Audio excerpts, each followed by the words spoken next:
name must be Dixie Smith. That's right. What of it? I was looking for you. They told me to keep cruising around till I found some guy about to bust a blood vessel, and that'd be you. Okay, what do you want? I got a letter here for you someplace. From who? My father? Who's he? Oh, yeah, here it is. Captain Winters.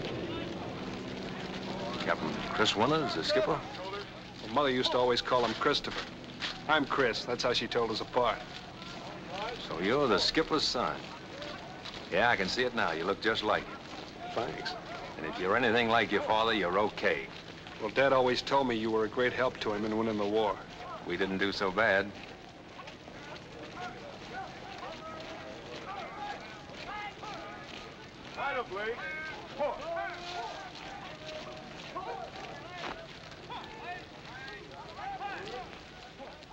You know what's in this letter?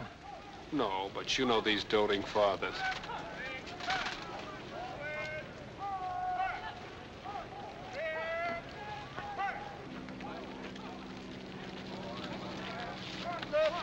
Well, your father tells me you've decided to be a Marine. Congratulations. Thank you, Sergeant. Funny, but you had me fooled there for a minute. I took you for an officer or something. Well, as a matter of fact, I was a captain at Culver before they kicked me out. Well, nobody cares what you were at Culver. You're nothing but a mule-eared, red bottom boot in the Marines. And you needn't expect any favors either, just because your father happens to be a friend of mine, understand? Well, I'm glad you brought that up, Sergeant, because if there's one thing in my character that stands out, it's not asking or taking favors from anyone. What do you mean coming in here this time of day, wandering loose all over the place? Well, you see, my papers said to report by Reveille tomorrow, not today. So I just dropped by to make sure I had a reservation. Oh, by the way, Sarge, you don't happen to know any good telephone numbers, do you? We'll take that up at 5 a.m. tomorrow. Okay, sir. You're the boss. Anytime it's convenient.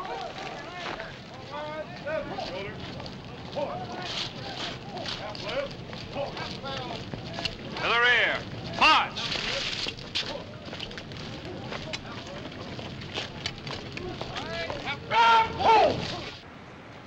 What's that, Winters? Nothing, sir. I was just thinking out loud. Well, let's not have any secrets around here. Speak up. I was going to suggest, sir, if you stopped trying to scare the pants off a dent, perhaps he might do better. So the captain from Culver doesn't like the way I run this outfit. Oh, I wouldn't go so far as to say that, sir. Still, as I was telling General Gordon yesterday... Pardon me? You were telling who? General Gordon, you know, the CO. We were yachting together. Winters, that's very interesting. I'm sure you can be a great help to us here. Thank you, sir. As a matter of fact, it might be a good idea for you to take over a little while. Put some of your theories into practice. Very well, Sergeant. I'd be glad to. Carry on, Captain. Do you mind? Paul, step up in the front rank. Right shoulder, on. Left face. Forward, punch.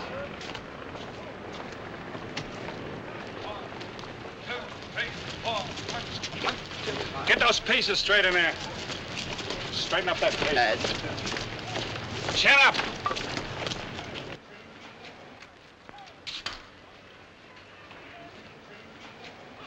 Experimenting, Sergeant? Just trying to find out if it's true about putting salt on the bird's tail, sir. Winters, eh? Yes, sir. Let me know the answer.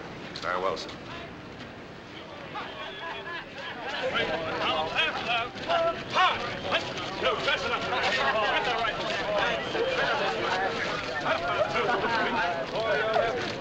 How do you like that sugar? Hey, Cap! Is this the way they do it at Culver? The idea of Sergeant Smith thinking he could drill us. Why, he hasn't been at it hardly more than about 20 years. Hey, brother. Yeah? Isn't he firm-looking? He certainly is. He scares the pants off me just to look at him. Hey, listen, fellas, why don't you cut the clown? Why, ain't I doing good?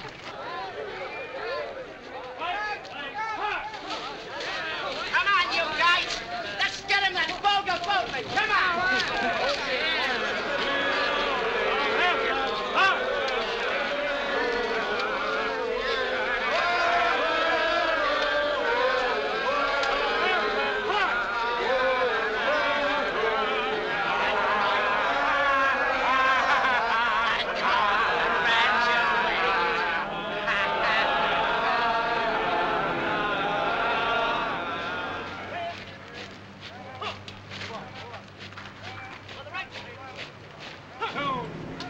Attention! Right shoulder, hard! Forward, hard! 1, 2, 3, 4. Now I'm half play, hard!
'Press up down there.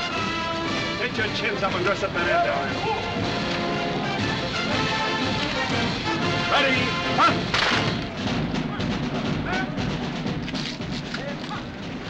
Take your place in ranks.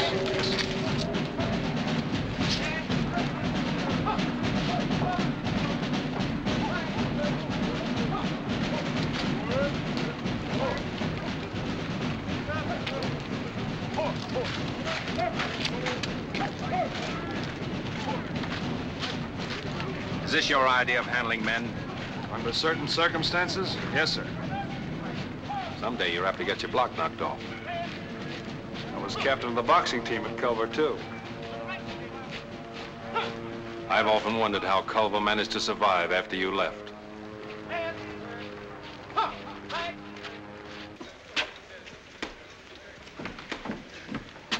Dad, Hello, son. what are you doing here? Well, I thought I caught a faint scent of gunpowder in the air, and I wanted to make sure. I'm sorry I wasn't here, but I had some shopping to do. Oh, that's all right. It gave me a good chance to say hello to Dixie. Oh. I gather he thinks pretty highly of you, son. Of me? Oh, he told me you'd had your little run-ins, but I knew you would when I sent you down here. Dad, there's something I want to tell you. I know all about it, and I'm proud of you, son. For 25 years, I've been in debt to that man. I had to wait for you to repay him. What do you mean? I never told you a great deal about Dixie, have I? No. I wanted you to know him and find out for yourself. But now, well, I guess it won't do any harm for you to hear the whole story. Thank you, son. When I first got in the Marines in the last war, I was a pretty fresh young officer. I thought I knew everything. Just as I imagined you did when you first came here. I suppose that's because we both did so well at Culver. Well, we got to France. We headed for the front line. Dixie was my top sergeant. To me, of course, he was just another non-com. I was giving the orders around there. I wasn't listening to Dixie Smith or anybody else. Nothing like traveling light. Oh, but, darling, you don't expect me to run about with nothing but a toothbrush, do you?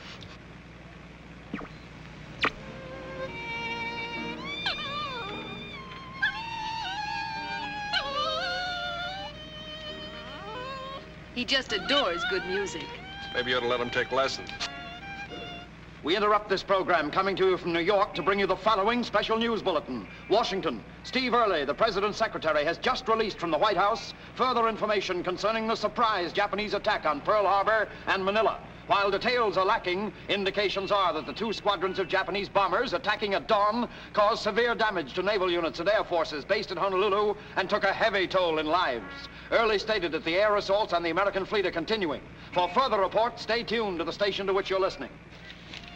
Why, the dirty, yellow... But that can't be true. I know. It's Orson Welles. 1 hour after the treacherous move against the American outposts, Ambassador Nomura and Special Envoy Kurisu were in Secretary of State Hull's office handing him the official Japanese response to President Roosevelt's offer.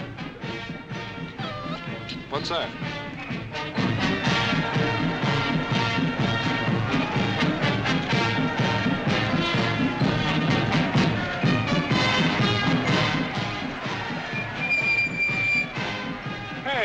That's my outfit. What are you doing? Where are you going? To kiss those monkeys goodbye. Chris!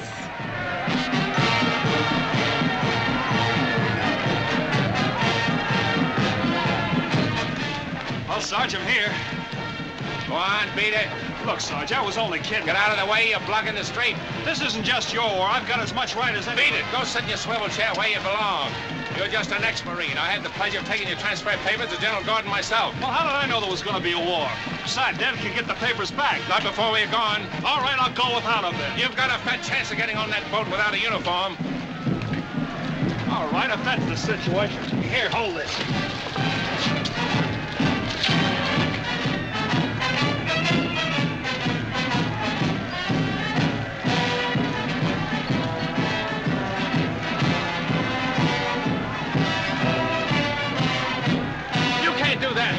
I don't have to take all this from you. I'm a civilian. You said so yourself. Hey, wait a minute. All right, get back in there. You men close in around.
And get those papers from General Gordon.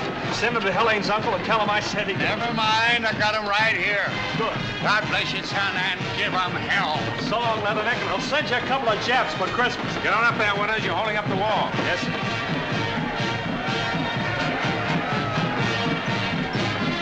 Keep your eyes up, Winters. Up, I said. Higher! Higher!